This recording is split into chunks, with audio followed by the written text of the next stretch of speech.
Welcome. Today we're going to explore prime factorization, breaking numbers down into their smallest building blocks. By the end of this video, you'll know how to find prime factors, HCF and LCM, all using easy visual methods. A prime number is a number greater than 1 that can only be divided by 1 and itself.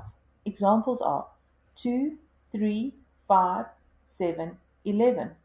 Think of primes as numbers that are very selfish. They don't like to share. Prime factorization is simply writing the number as a product of the prime numbers. For example, 12 can be broken into 2 times 2 times 3. It's like breaking Lego tower into its smallest bricks. We can use a factor tree to find prime factors visually. Start with your number, split it into 2 factors, then keep splitting until all the numbers at the end are prime. For example, 32 becomes 2 times 2 times 2 times 2 times 2, which is 2 to the power of 5. Let's try factorizing 48 using the ladder method. Keep dividing by the smallest prime number until you reach primes only. The prime factors of 48 are 2 to the power of 4 times 3.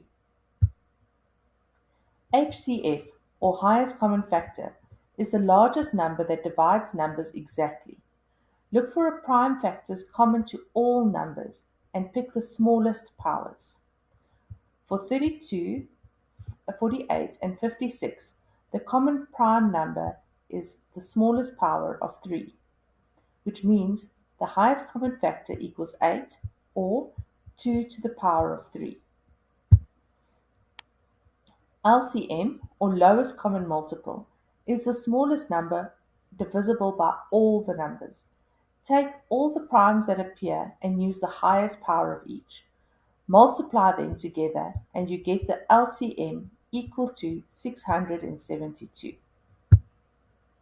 Remember, the highest common factor is equal to the common primes with the smallest power. The lowest common multiple is equal to all primes with the largest power multiplied together. Factor trees or ladder method is used to make it visual and easier to understand. To recap, prime factorization is a key skill in maths. It helps with highest common factor, lowest common multiple, fractions, and more.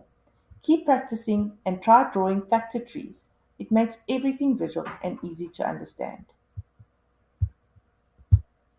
I hope prime factorization makes more sense to you now. Don't forget to like this video and subscribe for more fun maths lessons, and hit the bell icon so you never miss a new video. Here's a challenge for you. Write the factors for 48, 56, and 72 and see if you can find their highest common factor and lowest common multiple. Drop the answers in the comments. I'd love to see them.